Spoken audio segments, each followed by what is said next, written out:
Hey there, film fans. I'm Jeff. I'm Dave.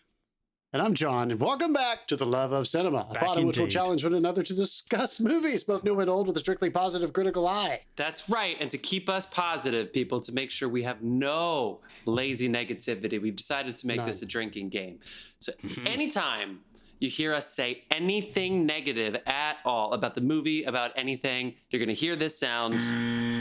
That sound means that we have to take a drink, and we hope you drink along with us unless you're behind the wheel of a car.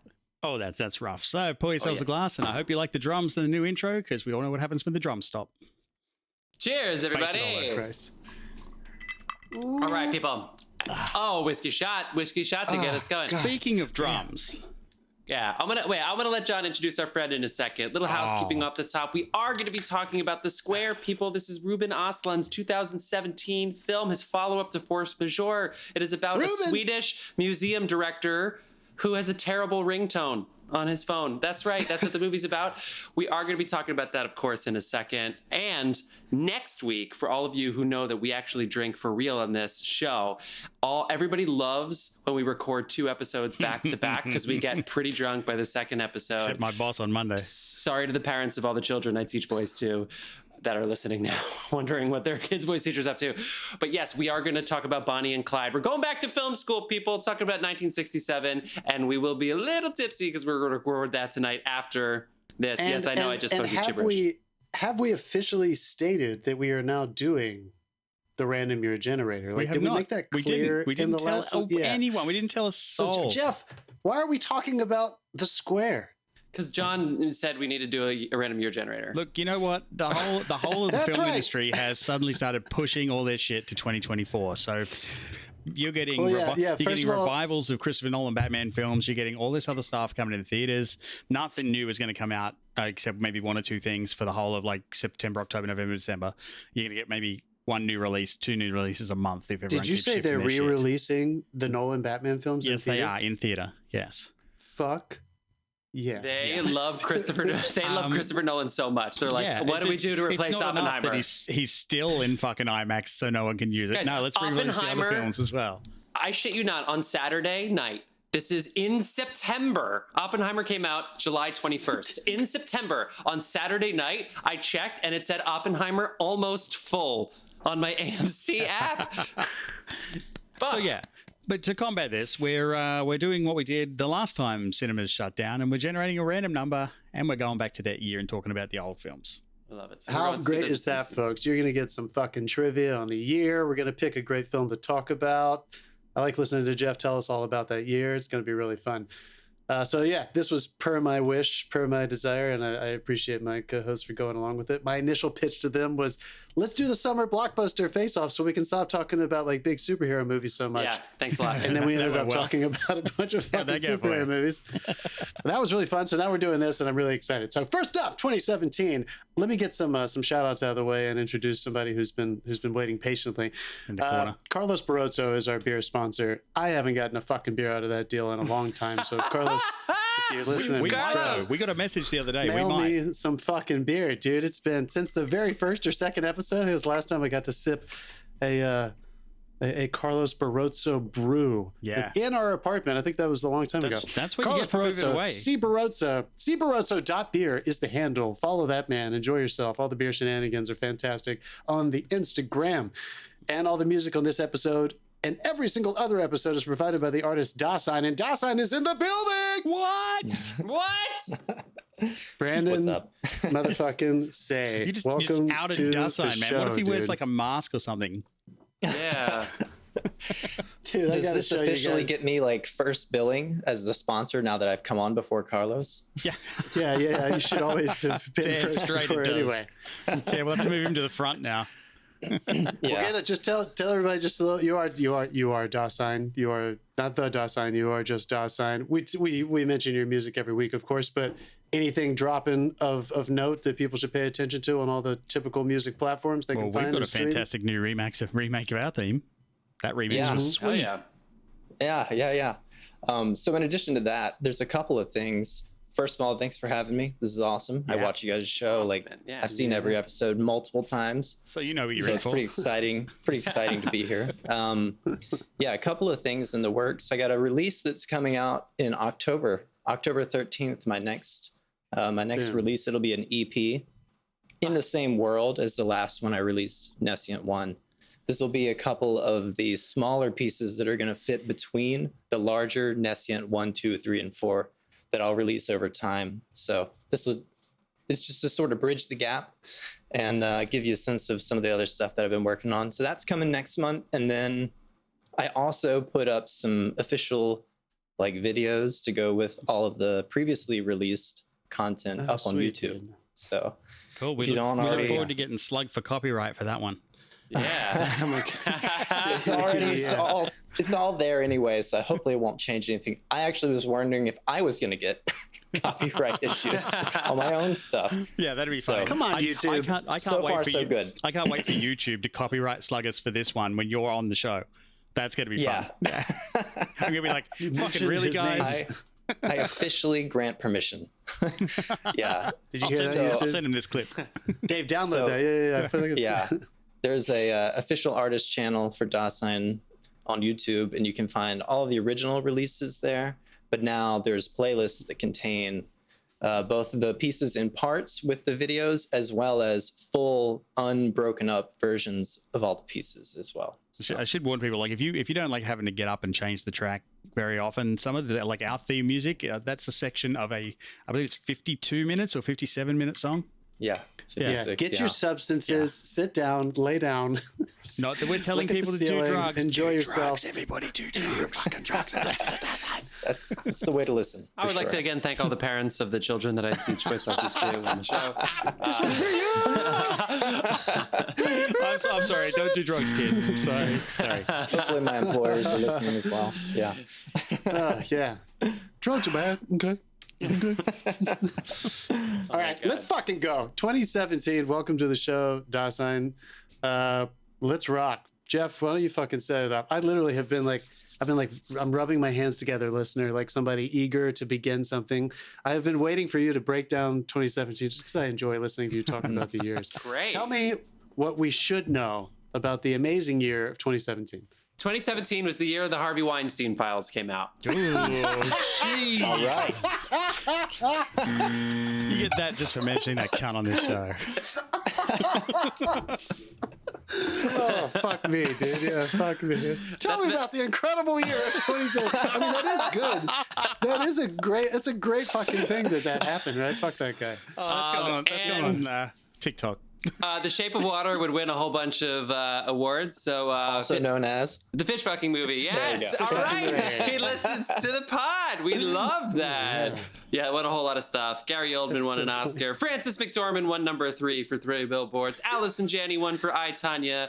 And Sam Rockwell won for 3 Billboards. Those are your Oscars. You also got Timothy Chalamet breaking big with Call Me By Your Name. Lucas Hedges gets an Oscar nom too. No, that was the year before. Who gives a fuck, people? And Armie Hammer ate that peach. So that all happened this year. As far as the money's concerned, this is the year of the big money, people. 19 movies worldwide made $500 million. 19 movies made $500 million, which is a record. 4 made $1 billion, which is not the record, but 19 movies made $500 million. A lot of female directed movies, so you get not a lot, but I mean Wonder Woman was this year, and some other ones too, and then a lot of female main characters because The Last Jedi was number 1, aka the last hope for the Skywalker saga and film, which she's not a Palpatine. She's just not. She's not a Palpatine. She's not a fucking Palpatine. Wait, is this the same year as Lady Bird?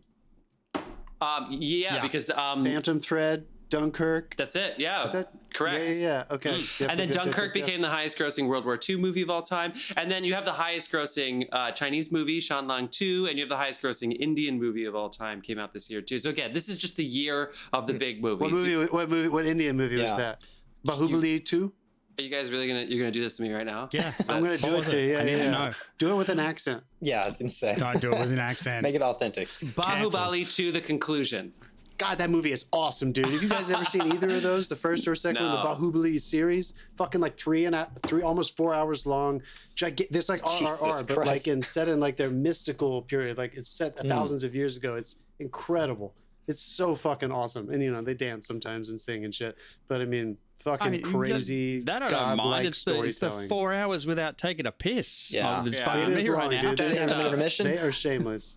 Yeah, there's a built-in intermission. But we caught this, though, because the top 10 movies of the year internationally, Star Wars. So Last Jedi was number 1. Number 2 is The Beauty and the Beast live action. yeah. Number 3 is The Fate of the Furious.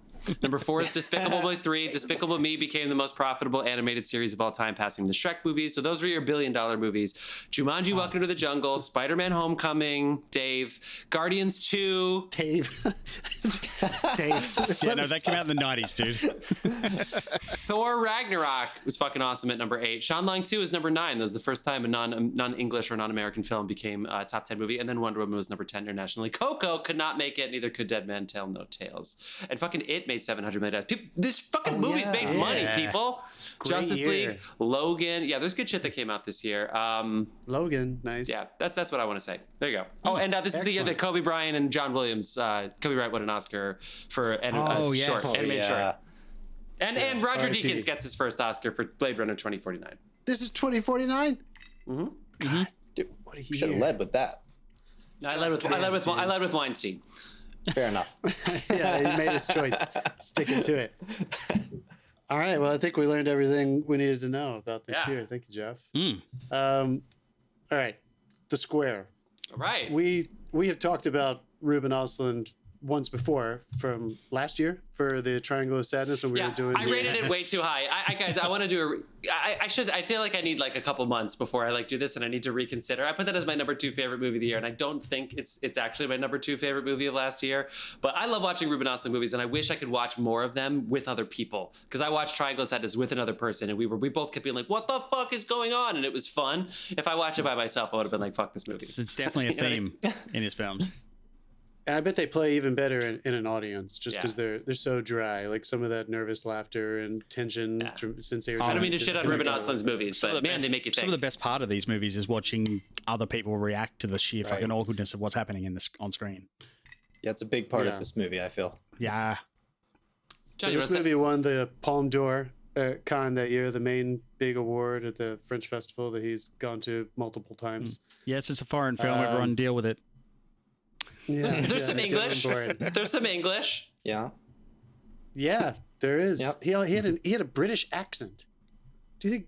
No, the Swedish feel like too. that's common. That's common to people that learn English. I feel like they learn it with a British accent. I see it around here a lot. European non-English speakers, I feel like, learn British English, so they, Yeah, I believe that, especially Swedish. From South Park. I had a friend who was Chinese and was educated in Hong Kong and learned English and had a British accent.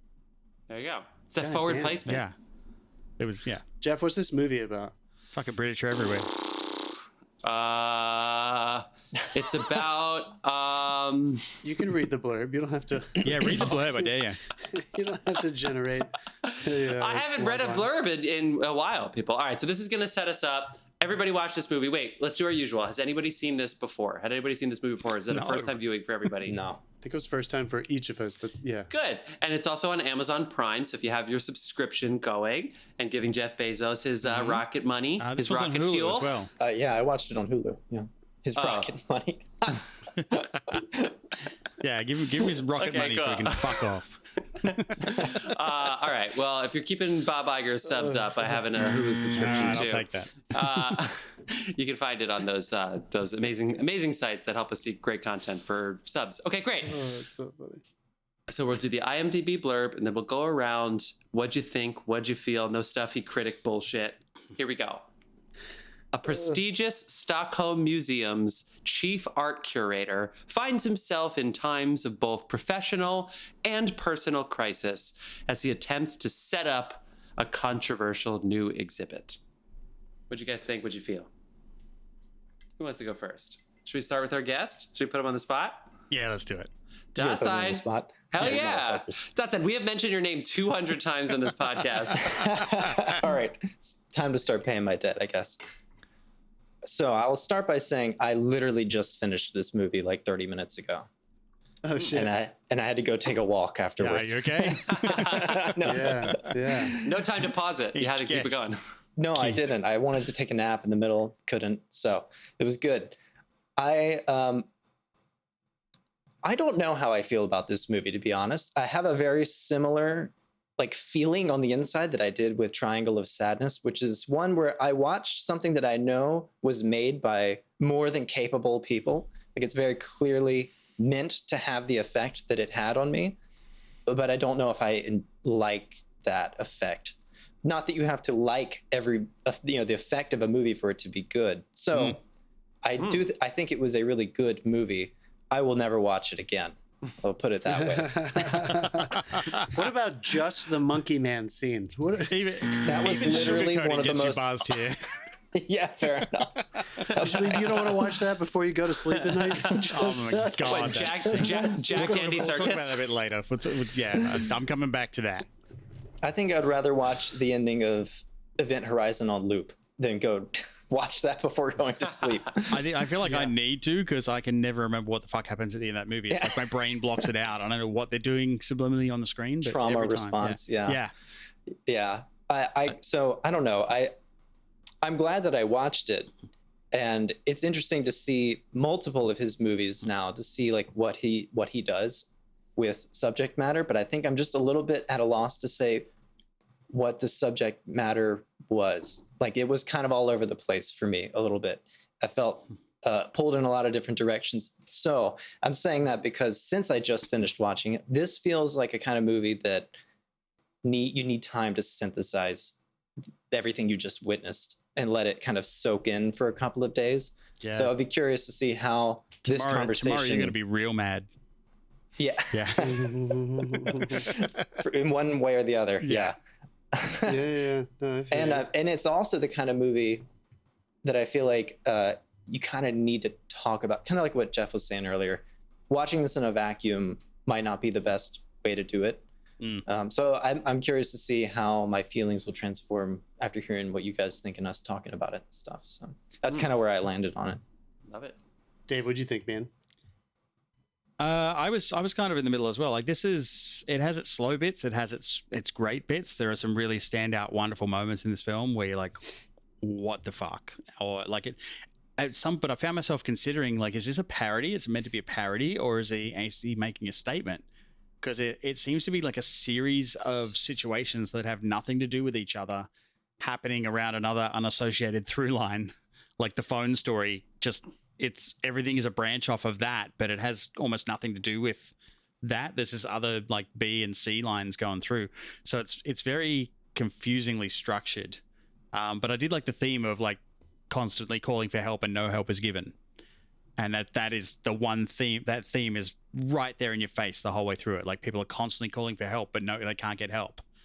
And it happens on no matter what your social status is. They do it to everyone. Yeah, it has its hits. I think as far as a career meltdown thing, Tar did it better for me. I also kept thinking about Tar when I was watching it. Yeah. Yeah. Yeah. I will take a swing at that as well. And you guys are sitting here. Brandon, you might feel different. I watched this a week ago, and I know I had a pretty invigorating conversation about this movie with Elisabeth when it was done. And today I was trying to remember all the things we talked about because it's faded for me. Because of the way he handles his gentle moving in and out of different tones, and the themes are all there, but there's... I guess in some way, he rides such a thin line of how to balance if he is being satirical on purpose using the theme, or if he's just messing with the tone to try to give you more of a suspenseful or fucked up, what absurd effect. So the wheels are still turning, and I'm hoping that some of the things that came out of my mouth last week, I'll be able to remember, because I wanted to ask you guys about certain moments. But Dave, I'll bounce off of that just because one thing that I know I remember trying to marinate on was, and it doesn't matter which one is true, but I think ultimately I agree with you that was front and center, but I think he was using that, for me, it felt like he was using that as a diving board to actually discuss the offending everybody time period that we were just beginning to get into in 2017. And I think the main reason I felt that way, because I wasn't, there's a lot of moments where we could say it's front and center. he has a moment towards the end of the film where he officially apologizes, and this whole movie is about whether or not this artist who is supposed to work at the highest level of expression and a really prestigious art curator position of a museum that is respected in Europe, even they find themselves trying to do something that is, whether or not we can talk about how responsible it was, trying to make a very bold statement to create controversy around a message that is actually very universally true about harmony within humanity, and the opposite effects happens in pursuit of trying to market this thing that is supposed to speak to universal truths of goodness and kindness and trust within human beings. They ended up lighting a fire under themselves and burning down the entire marketing, the organization, his career, the museum's reputation, and then so I think for me the punctuation on why I walked away thinking that was him saying, you don't even know how to talk about how to handle messaging anymore. The last shot of this movie is his daughter in the back of the car, and she lowers her head, and it's an LA cap. It's a baseball cap that has LA on it, Los Angeles. And we haven't seen any allusions to the entertainment industry in this whole movie. And the last shot is a little girl who's kind of just witnessing like her father dealing with all of this turmoil. And we just get to see that. And I do think that his messaging is just saying, we don't really know how to say anything anymore without following up with "I'm sorry." Also, it leans into the help given thing, because he makes a point that one of their donors could fix the whole homeless problem in Stockholm, and it's the same in LA. Like one billionaire could fix the homeless problem in LA, straight up. Yeah, and not again, even, I agree with that. And I agree that that's an issue, but I think he was using that more as a vehicle to say, we're not even allowed to make, we're not, it's such a sensitive issue, right? He picked that on purpose, right? Like these people that we empathize with and sympathize with the absolute most, surely everybody will have empathy for them. And by subverting how you see them and making you feel like, and we'll get more into it, but I feel like that was all just a method for him to put us in the position where we were afraid to actually, we're turning into the monkey men. We're turning into the animals. We're turning into the tribe. And in a way, I just want to, if he did mean that, I want to give him a lot of props, because the writing wasn't as strongly on the wall in 2016 when he filmed this as it is now in this new period we're living in, where apology tours are a regular thing for people who are doing anything that is at all controversial to any group of people. I'm pretty sure we're making one for Jeff's intro. Yeah, sure. Anyway, sorry, I talked too long. Jeff, what'd you think? No, it's okay. Actually, we have to talk about jacked Andy Serkis at some point, because that guy fucking brought it, man. He was so good, and why that scene was 10 minutes long and all. It was so good. I think the obvious takeaway from this movie, and I think Brandon said it in a different way, but like, this director made the movie that he wanted to make, and he had statements that he wanted to make, and he made them. And we'll never know exactly what they are, but we know watching it, he definitely is proud of this, and he has class and status, and he was going for it, and it looks stunning, and he made bold choices even in their simplicity, and I thought it was beautiful. I loved the shots, I loved the angles, I loved what they did with noise and sound, where you have these quiet museums, and they found basically any opportunity to have noise, whether it's them like tearing down another exhibition or moving a statue, which I still don't really understand the tearing down of the statue, but I'm sure it has something to do, because I'm sure there's a very important reason why they tore the statue down and why it fell at the beginning. Where the square was going? Yeah, but it's a statue. It's a statue. Really. It's a statue they're tearing down, and they fuck up tearing it down. But and that's the thing, right at the beginning. Like it's the same with the cobblestones. He's brushing off the cobblestones, then they destroy them. Right. Yeah. And I want to know how they convinced all of these extras to be in the movie too. That would be really interesting of how to do that. But anyway. Well, again, we'll talk about that dinner scene at one point. It's funny. The LA thing at the end, kind of like I caught the same thing, and I was like, because when he has his job and he always looks the same. He always looks like he's dressing up. And I remember thinking, like, does he ever just put on shorts? I remember thinking that during the movie, like, why does he always look like like an executive at a museum? Like, why is it's like he's in a stage show where they have to wear the same costume the whole time. And then at the end, after he steps down, after that happens, all of a sudden he looks like a celebrity in hiding, right? He usually has like kind of jeans. He kind of has like a big shirt. He has the hat kind of covering his face and like sneakers. It's so obviously like, I'm dressed in like a normal person, but it felt weird. And so I think that is very curious. That would not have been my guess as to like what the point is this is like a fuck you to Hollywood. Like, you pretend to care about these issues, but only as they profit. And even the guys who made that video, I know I'm getting a little into spoiler territory, but not really. So if I'm confusing anybody who hasn't seen the movie yet, my apologies. But when the guys release the video and it goes viral, they're just so happy that it went viral. And it's like, wait, what kind of artists are you? I thought if you were artists, you'd be sitting there being like, well, it's viral because of blank. And they're sitting there going, we're viral. And it's like, even you motherfuckers, even the like artistic people, supposedly, quote unquote, even though I never really felt like they were actual artists, those like bros that just wore the exact same outfit with different colors. People. They were exactly. Yeah. So that's the biggest warning out of this movie. Exactly. It's like, don't trust AI and don't trust marketing people. Yeah, they're so. I mean, Men in Power and that whole Elisabeth Moss scene, and basically taking advantage of these people that we put up on a pedestal, but ultimately we're actually shitting on their work, right? Like, he kind of sits there and be like, it's not that big of a deal. They all look the same. You know what I'm talking about? So it's like, it's all an illusion. Everything, they're all trying to help people, and then they step over homeless people, which I still think they could have done more with the homeless people.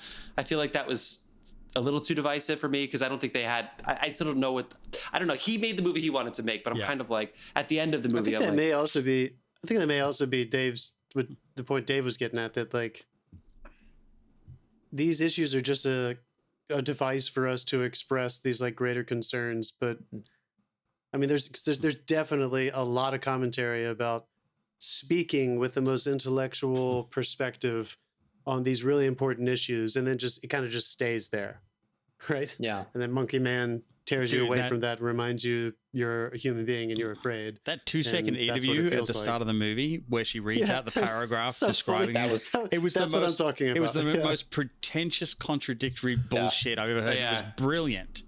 And the fact that he was able to break it down to one line is even better. It just made it even better for me. You know what? After staggering over it for a little bit, even he was like, did I write that shit? All right, let's turn spoilers on because we've done the rounds, and now we can take the gloves off. So go and watch this movie, come back, and enjoy this. You know what I do love about talking about bold choices? So we have our main character. He's dressed up nicely. He's waking up from a nap. We don't really know I didn't know what he was. I still don't even know his title. Is he a director? He's the chief curator? He's a supervisor, whatever. But I guess he's like the director of this basically Swedish MoMA. And he goes into this name. And great band, Swedish MoMA. He goes into this interview and it's a terrible interview. I just love that our main character, it's so obvious our main character, he's tired, he's sluggish, he looks good, and he fucking bombs his interview. And this is how we meet our main character for this 2.5 hour movie. I thought that was a really cool, bold choice that it was already like, you know what? He's not on a pedestal, even though he's being interviewed. I thought that was like a nice little bold choice. I'm not saying it was the most sensational thing in the world. The beginning of it, where they got the cobblestones and they're cutting through the cobblestones after someone's just like brushed them clean, and it cuts from the creation of this square to a person sleeping up against a wall that someone has obviously pissed on. Mm-hmm. And it was just that juxtaposition there of like, from one to the other, it's like you've got this whole world here, and then these people are sleeping on the streets up against piss-ridden walls. Yeah, and it was that sort of statement was made all the way through the movie. And I don't know. That's actually, now that I'm thinking about it and hearing you guys say that, that was used as a device throughout the movie. They chose to use the homeless, the begging, the in need of help as a common theme throughout. But they name it in the middle of that marketing scene that's going to be just the hook. That's the device that we're going to use to push our product. Yeah. And I feel like that's what's actually happening like with the movie as well. He's trying to make some broader point, but he's using this as like the means to get you emotionally vulnerable and then make you really uncomfortable with different other elements, like the dinner scene or any number of scenes where someone was just pushed to the point where they have to drop the illusion and just admit fear or discomfort or whatever. I really feel like that actually is like the overarching theme, is that everyone has a point where if they're pushed far enough, just all the civility, all of the intellectualism, all of the moralism goes out the window. He almost killed a fucking kid. Yeah. You know what I mean? Like, because the kid pushed him far enough. The reason I was saying it was definitely thematic with the calling for help thing is because it starts with a call for help on the street, and that's how he gets robbed. Yep. He's then asking people for help and doesn't get it. He was such a fucking hero too. You knew he was getting robbed all the way through like, it are asking for help. Like, I was waiting for that dude when he turned around and tapped his back pocket. I'm like, yeah, you just got robbed, dude. You didn't see that coming. But just tapping their ego, man. You just kind of stroke their Yeah. I had someone try that on me at World Expo 88. Didn't work. But it was World Expo 88. Yeah, right. But anyway, it was like but then when we get to the dinner and they're doing that like fantastically uncomfortable caveman sequence, the rich woman, and apparently in the audience there was a fair portion of 1%ers sitting. They brought them in as extras, actual 1%ers of like the country. Oh wow. And they were sitting in the audience as people in the audience while this was happening. But the girl is calling for help and no one helps her. Then again, a beggar is asking him for help. He can't help him. And then all of a sudden he needs the beggar's help and the beggar helps him.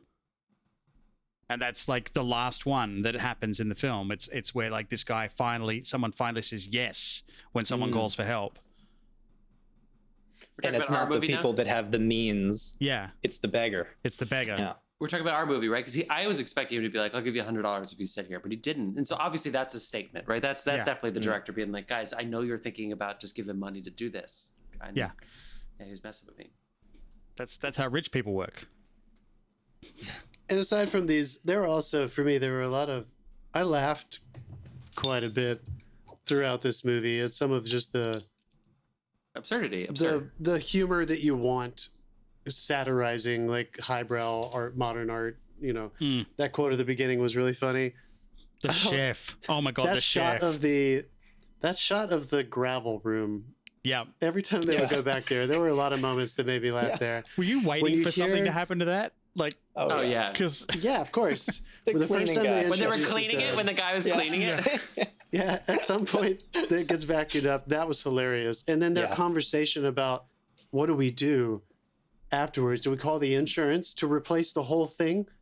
And he was like, go get the rocks. Do you have any pictures? Let's just put it back. Like, of course. And this scene happened after I think my favorite moment in the whole movie, and I'm sorry, Ruben, you would probably be like, God damn it, I did put so much thought into other parts. When it shows the master shot of that room, and you hear these two patrons walking through, they haven't turned the corner yet, and they're like, oh yeah, I'm so excited. Have you seen any of his work? Oh yeah, I've seen his work. And they just poke their heads around. They look at it for like a second, and then they just back out and leave. Yeah. Like no one even knows how to approach that kind of shit. It's like and I know this whole world of modern art. Like, what does art even mean anymore? Can it be bound to morality? Can it be bound to ethics?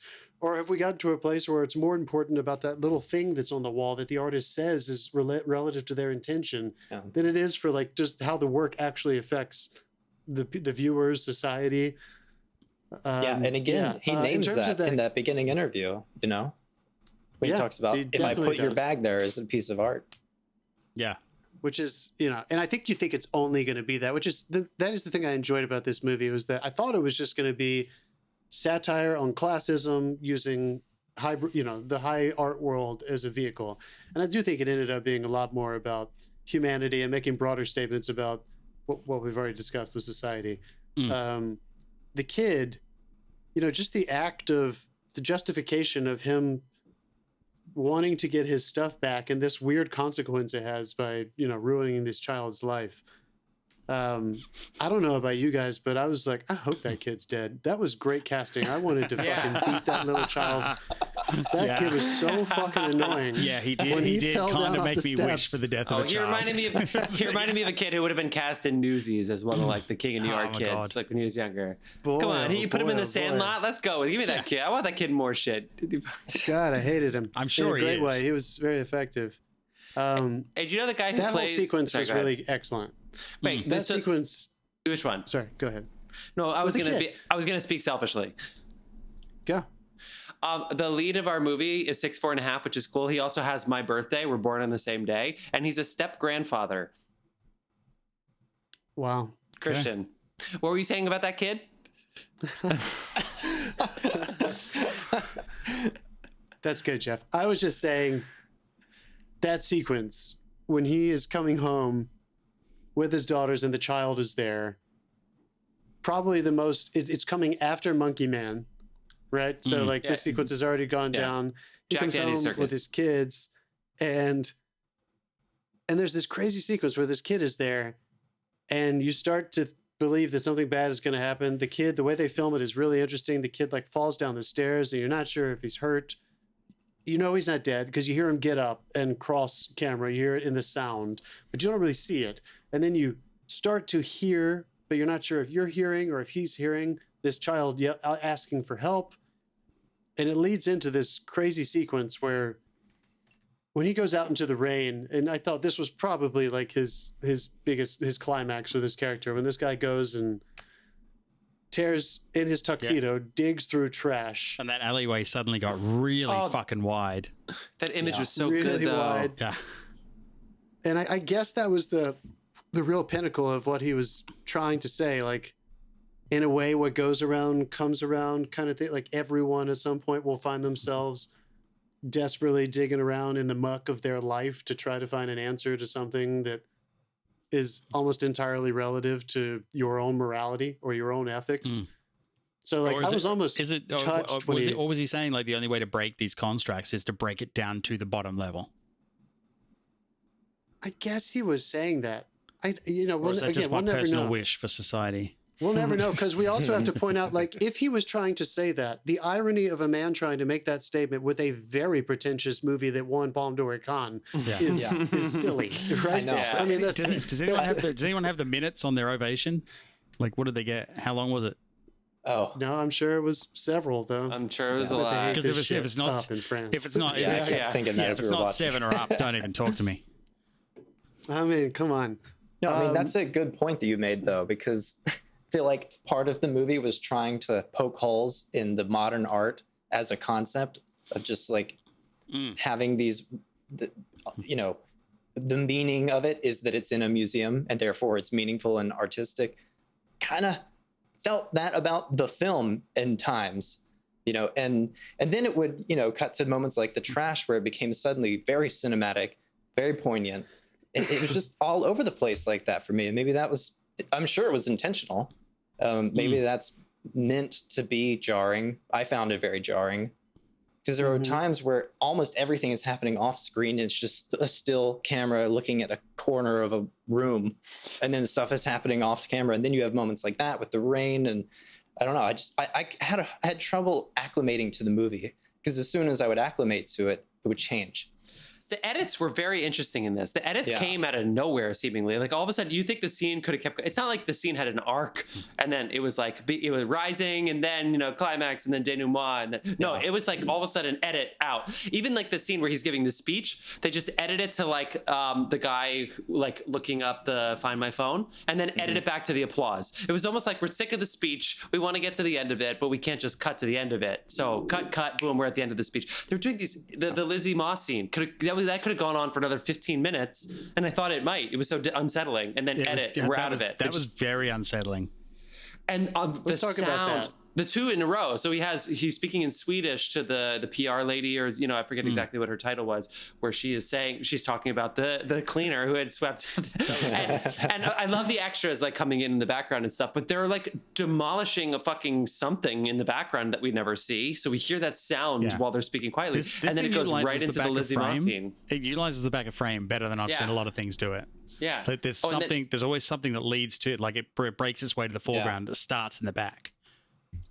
But that didn't, and then you had that scene. The sound continued.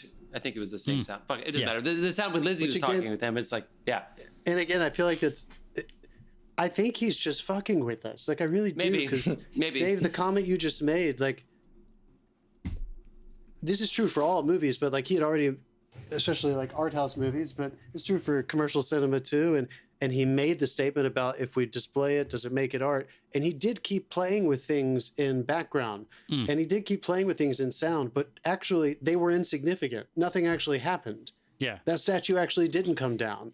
It didn't actually affect their conversation that the noise was in the background. Yeah, it and was swaying for a bit. Part of me wondered if he was just... so I do think he was kind of fucking with us. And I don't know if this whole sequence falls into that, but I was just genuinely not confused, but do you guys agree that the whole Elisabeth Moss character, not necessarily the interview, but she's reintroduced, they have sex, the condom thing, which was funny, and then that also there's a monkey in her apartment. By the way, there's a monkey in her apartment.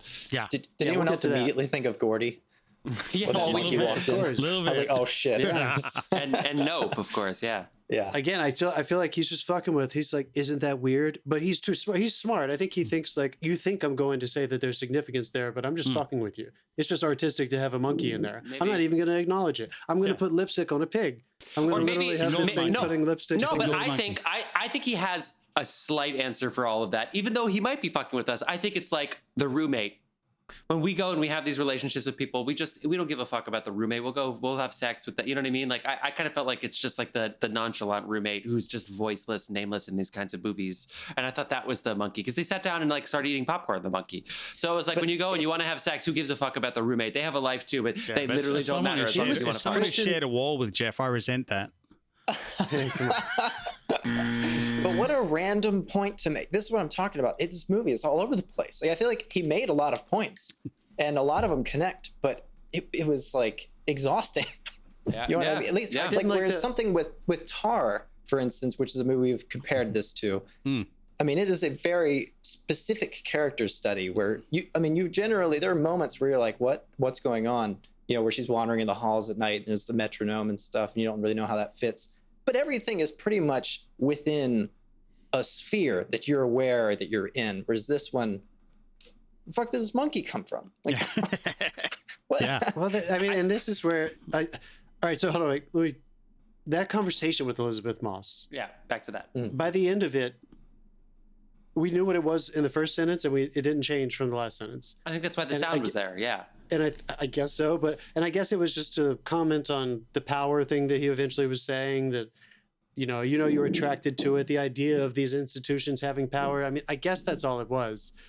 But to your point, Brandon, it does make me wonder if and this one got closer for me than Triangle of Sadness did, but a lot of this is why I struggle with some of the French New Wave and people who seem to be so heavily influenced by films that are not character driven, the way that I think a lot of the Italian New Wave and then the Scandinavian New Wave. I feel like the French New Wave specifically, that is still, there are a lot of people I think who are operating in that vein and have found ways to play their, make it more idiosyncratic and esoteric by not allowing you to be grounded in a character's perspective. So even though we did know who Christian was, I felt like he kept trying to make us feel like, but who is he in this scenario? And it almost felt like, I don't know, there was something disconnected about it. And I guess he wanted us to feel that a person who is even working in this world is so detached from who they actually are that they're not allowed to be themselves. Whereas Todd Field went the opposite with Tar. The world abandoned her and she had to go within. And we got to watch her collapse. And I think there was something more cathartic about that. I do think Christian, but when he was finally walking in that building with his children, I felt something. I did feel that he was he realized that he had to kind of wipe his own slate clean and just start fresh and just own up to what he did, even if what he did is objectively not the worst thing in the world. It kind of had nothing to do with, because he didn't kill the kid. If the kid died, then maybe I'd also like to point out, John, if any of this turns up in your thesis, you have to credit us. That's right. Yeah. say. Can you quote us? How would you MLA citation this speech? No, I think the Lizzie Moss thing, the Hollywood thing, which we don't know until the very end. So who knows exactly how much that was, the Crucible, right, witchcraft kind of thing, the McCarthyism, the overlap between those two things. The Crucible is just about McCarthyism, and it's the underlying the whole time. I kind of felt, because the whole time I was sitting there, I was like, why did Lizzie Moss even accept this? It kind of is a two-dimensional character. It pretends to be a three-dimensional character, but nothing about that character is interesting. That she wants to have sex, and then it's more meaningful than that. Yeah. And these things do happen, so I don't mean to diminish that in any way, shape, or form. And she gets, tastefully, of course, but it's all like, let me see the condom, that whole thing. Let me see the condom. No, why? And then the whole thing, it's like, and then afterwards, like, I thought it was more than just sex. Like, it's in a way, the Hollywoodism makes sense that it's like, it's so simple and so straightforward, and these things do happen in real life. So I really think the sound has so much weight, and I want to know what it is. And I think that's what's interesting about this movie, because I agree with 100% of what you're saying, but the sound I can't fucking shake. So I can't just sit here and say like, oh, well, this, that, I can't be blasé about that scene. That scene has this extra weight to me, and I can't even define it. I don't know what it is, but it's like there's something he's telling me. For a condom, like that's like, get the fuck out of here with your fucking joke, Dave. Sound seems to have a profound effect on you, Jeff. I just watched the first Halloween live event, and you kept talking about the sound from Texas Chainsaw Massacre 2. It stays with it, yeah. But still, like, they're trying to have this on Facebook. It's been pulled. But maybe it's maybe it's they're having this conversation that everybody's had a million times, and it's almost like, we get it. Or maybe it's like, well, it's a reminder that you're watching a movie that actually takes place in a place, and these things happen, and it's not just this theoretical conversation just for story, just like some script supervisor who comes in and says, no, you need to say this, you need to say these lines because it'll offend the fewest amount of people. Maybe there is more to it, and for whatever reason it's staying with me, even though I can't fucking place it. I don't know. Same thing with the fucking Monkey Man. I watched it actually over 2 days, and I did take a nap in this, and I would not recommend it, because falling asleep after Jack Dandy Circus is really hard, because that scene is fucking... Can we talk about that scene? Why is it 10 minutes long? And what the fuck did they tell those extras ahead of time? Did they know what they were getting into? Yeah, I wonder. I mean, well, that is the scene where some of them were the actual 1%ers of that country. Yeah. That scene was so long! Let's talk about... Yeah. Wait, but let me just... All right. This would be my fear, and I hope he hears this with respect when he listens. He's a regular listener, Ruben Ostlund, so I hope he hears this with respect. If you're sitting in your editing room and you have a scene like that, you have to ask yourself, if the rest of this movie isn't that compelling, should I cut? I mean, like, if certain scenes pop so much. Every message that we have been talking about was more essentially and more cinematically told in that short film sequence, about 17 minutes or 16 minutes of that movie, than the rest of the movie for me. Yeah. And I don't know if he made it as a proof of concept and he built the story around it. I mean, I'm not taking anything away from the rest of the storytelling. It was all there and all weaved in and out in a more, complex way. Whereas this was like just a really solid, light the fuse and let's let the tension build and let's just fuck with people. But I still feel like all of this commentary, it just landed with such a fucking powerful downbeat for me. I mean, I was fucking like gritting my teeth by the end of that, and all of the commentary was there. So I guess I wonder if when he saw that, he was like, oh shit, like the rest of this movie just isn't that compelling. Compared to that, it's just it's all a lot more heady and not nearly as emotional for me. Yeah, I mean, but I feel like that wasn't his intention with the movie. Most of the movie, I feel like it was, and hearing us talk about it, we keep coming back to the idea that it was sort of discohesive and it was kind of pulling you in and out of different messages, different types of scenes, different styles of shooting the scene and everything, and maybe that was. I think, Jeff, you said it best in your intro thing. This movie is really about illusion. And maybe that's some sort of commentary on the illusion of a more cohesive, compelling, one long story arc movie.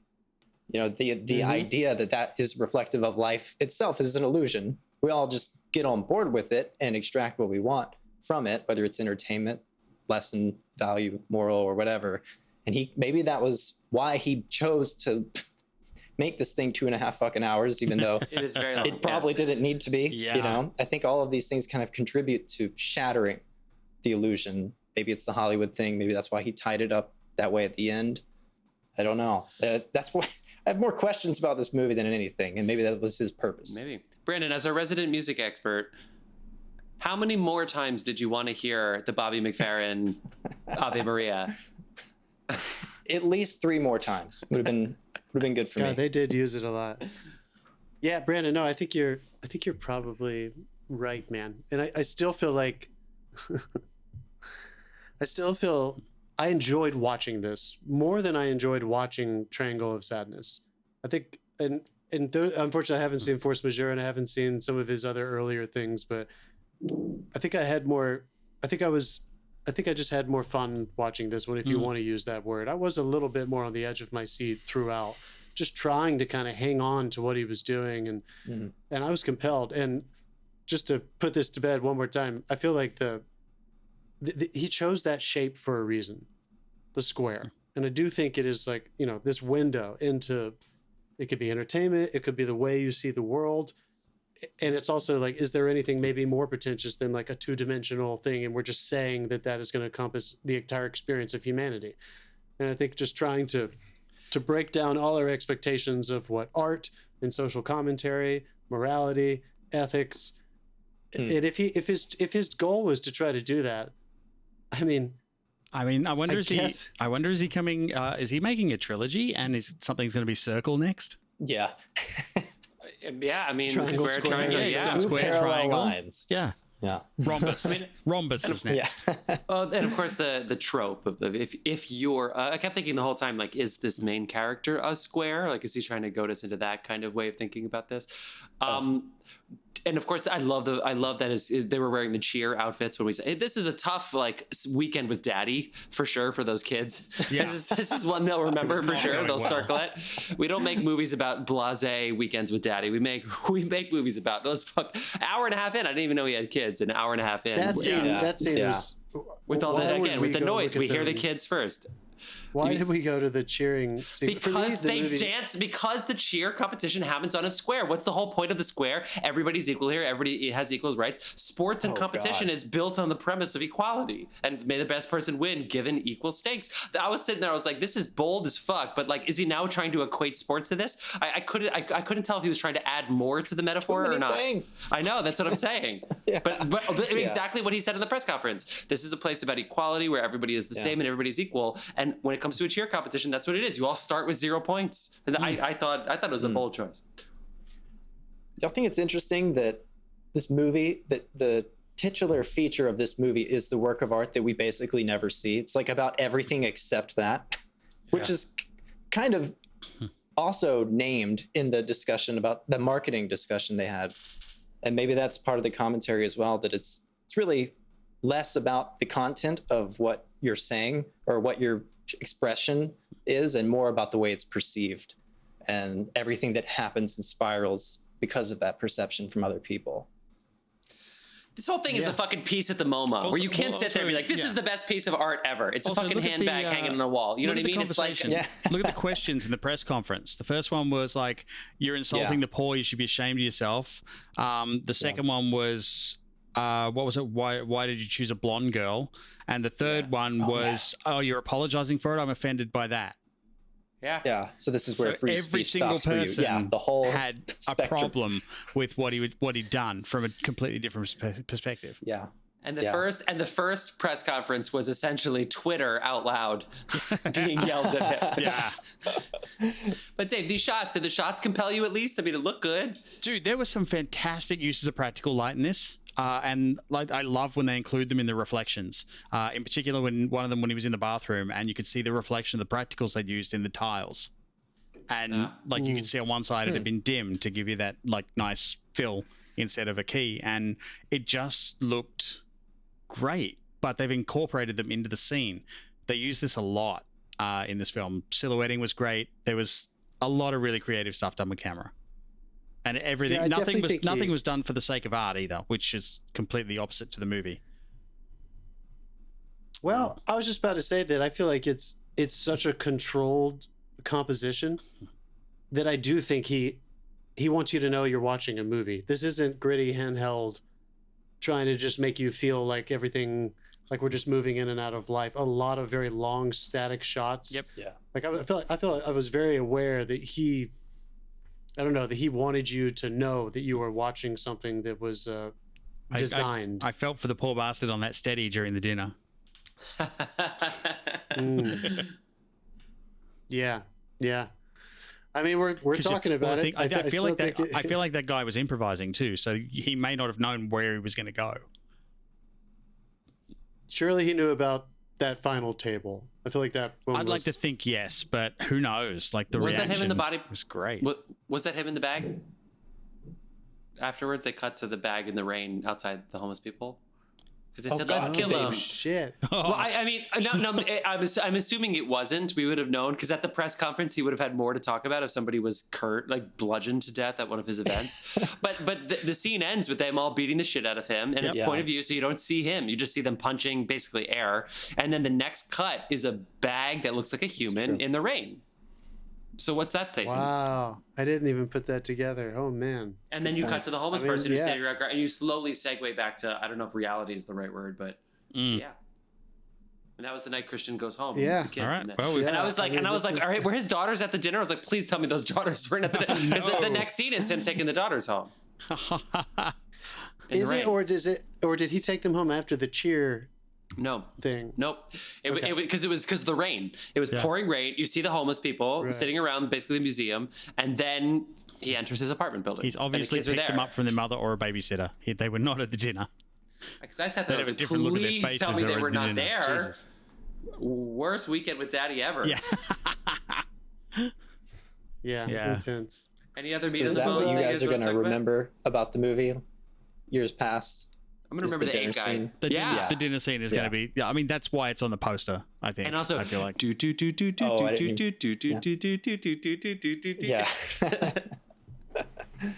All right. Yeah, I think there are a few moments, but definitely the dinner scene. And would you guys recommend this to other people? You know what I always say about yoga? I always love having done yoga, but sometimes it's really tough to get through. So that's what I would say to people. I want to talk about it with other people who have seen it, but I'm going to prep them for it. Yeah. It's 2.5 hours. You might want to take a nap. Two out of the four of us. I would preface this with, watch it. I want to ask you questions afterwards and see what they come back with. It's one of those ones where it's more interesting to see people's reaction to it than to the film itself, I feel like. Yeah. I would recommend it to a pretty specific type of film audience member, not just anyone, though. I wouldn't recommend this to our parents, for instance. Yeah, sure. They would get mad at us, but come on. We can watch anything we want right now. I also would recommend the line that the kid says, which is, "You called me a thief. I'm making chaos with you." Yeah. It's such a good line. I'm going to use that at work. All right. So. I think we did it. We did it. All right, friends. Give it our best shot. Guys, it's difficult film to talk about. Very intricate. Yeah. It's on Prime. It's on Hulu right now. Give it a watch. Reach out to us. Dave will respond. That's for sure. I should check for new messages, actually. I haven't checked in a while. And if you're sticking with us, remember, we're going to talk about Bonnie and Clyde right after this. So if we're already starting to slur our speech, you can imagine how fun that episode's going to be. It's a week away for these people. No, but we're going to record it right now. No, but we're going to finish up our episode with, as always, a quick round of what you've been watching, where we tell you the things we've been watching, give you some recommendations for the weekday. We always like to start with you. Shall we start with you today, since we started with Dasein for our, Brandon for our... Have you guys seen One Piece? I saw the last 2 episodes. Don't tell me why I don't want to get into it, but it was fun. No, but yeah, it is the most fun, feel-good thing I've seen come out in a long time. It's based on an anime. Word is it's better than the anime because it's faster paced. Well, it's just faster paced. The anime takes its time. Tough. But it's just stupid good fun. And the guy, I think he's from Brazil, maybe, who's the star of it, is an absolute fucking superstar. Like, you can't take your eyes off him. He's amazing. They do some weird shit that is totally normal on the show, which is cool. Yeah, they establish the rules of the world and then they just go with it. It's just plain good fun and feel good fun. Right? Yeah, Netflix. Nice. The opposite of the square. Speaking of animes taking their time, this just back in the day, John, do you remember watching Dragon Ball Z? You had to wait a whole week, and it's like 40 minutes of them screaming, 10 minutes of action. And then it's like panning scenes. Like, what happens? They're just charging up for like 3 episodes. Yeah. Half of it's from the previous episode. I watched this week. Ryan Johnson came to school and screened this movie that's a whodunit from the 70s called The Last of Sheila, directed by Herbert Ross. Get this, written by Anthony Perkins and Stephen Sondheim. What? Oh, right. There's a combination you don't see often. That's weird. right. That's why Sondheim was in his movie, right? Because he loved it, and it was basically whodunit, right? That's why Sondheim was in Glass Onion. Yes, yeah. So it's kind of exactly that, and it's worth watching if you enjoy the whodunits. I had a great time, and Ryan Johnson did a fun Q&A afterwards. Really cool. But yeah, fun, crazy. Did you say hi from me? Cast. So, I almost told him my friend hated you for a long time, and now he likes you a lot. The guy from Psycho and the best musical theater composer of all time wrote a screenplay. I mean, come on. How weird is that? But yeah, apparently Stephen Sondheim used to, like, at the parties that he would host, like, he loved like setting up these intricate games and making people play all these weird, to create these kinds of strange scenarios where people were always playing a game and creating doubt in his parties and secrets and lies. And Freddie Mercury did that too, but a little differently. Yeah, I guess he did. Well, that was gentle. All right, what else we got? Dave? Brandon? Oh, sorry, Brandon. That's what I meant. Sorry, Brandon. Yeah, we've done it. You guys have watched a lot. I don't know if there's a limit to this or not, but we got 2 episodes. Let's split them in half. I'll split them in half. One I definitely want to talk about. I got to see the motherfucking Terminator in theaters in Dolby. It was incredible. The first one. I took my friend who had never seen it before, and the theater was just full of people who were super, super excited to see it. And it honestly, like, it transformed my opinion of the movie. I mean, I always liked it, but seeing it that way, just imagining being in 1984 and seeing this thing happen, come out of the blue seemingly, and just witness the shift. That was like such a big shift in action cinema, sci-fi cinema. I mean, I guess you had Alien before that, but it was just, I don't know, it really landed with me. And so we had such a good time watching that. Not the next night, but the night after, we watched T2. And I think part of it is the theater experience versus the home experience, but that one didn't land with me nearly as much as I expected it to. So you would not have voted at number 2 on your bracket? I don't think y'all were wrong for putting it number 2, but I just had such a special time with the first one. Yeah. I mean, if they do a Dolby remix of that, I'm there. It sounded so good. Yeah. I went and saw the Dolby remix of Scott Pilgrim when they released it. Oh God. Nice. Yeah. It's the most amazing band mix I've ever heard in a film. It sounded as did that with Terminator, because it sounded as though they didn't. That's why. So the music was not. It was clearly still mono, but I feel like they literally just redid all of the explosions and everything sounded distinctly different than the rest of the mix, and it was huge, all around you, very Dolby kind of feel. So I feel like they, took liberty with the original sound. And it was awesome. So that was really great. And I also caught Equalizer 3 a couple days ago. Yeah, I watched it too. I don't know if you guys save it to the next one. Yeah. Okay. All right. If you're going to save it to the next one, we'll save that one. Do you want to do a mini review? What's that? Do you guys want to do a mini review? Dude, I would love to. Yeah, we can do that. We can do that in the next episode. The Bonnie and Clyde sounds good. Hell yeah. Let's definitely do that. Okay. Then the last one I'll do for this one is I caught Talk to Me. It was like, oh yeah, it's hard to find now because it's been in theaters for a while, so most of them aren't playing. I don't know if you guys have seen that or you're interested in another I think it's A24 horror, but it was extremely effective. Yeah. Mark from the Mark and Matt movie show he wants us to watch that so bad. He just was like, can you just fucking see this so we could talk about it? And I know you are a patron of theirs, so you should talk about it with them. Mark. Shout out to the Mark and Matt movie show. Yeah, that's actually why I watched it, because Mark was pushing it so hard. We actually got a text. Right. We actually got a text. Me and Jeff got a text from Mark going, "Hey, we should go and see The Nun too." And all he got back with from me was, "Fuck that," because I saw the trailer in the last screening I went to. So. Yeah, I'll talk about that one on the next episode. All right.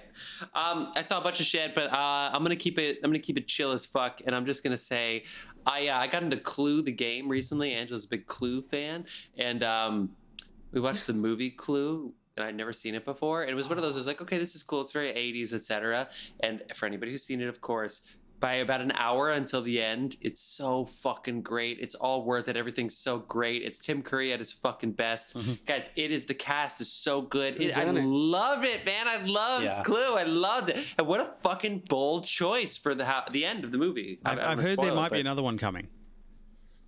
Fucking bold ass choice for the end of this whodunit, man. I was so happy about it because I'm gonna say it. He's popular again. I'm gonna say it. Only Murders is disappointing me this season. I'm gonna say it. There's some good stuff in there for sure, but man, it does not have the magic.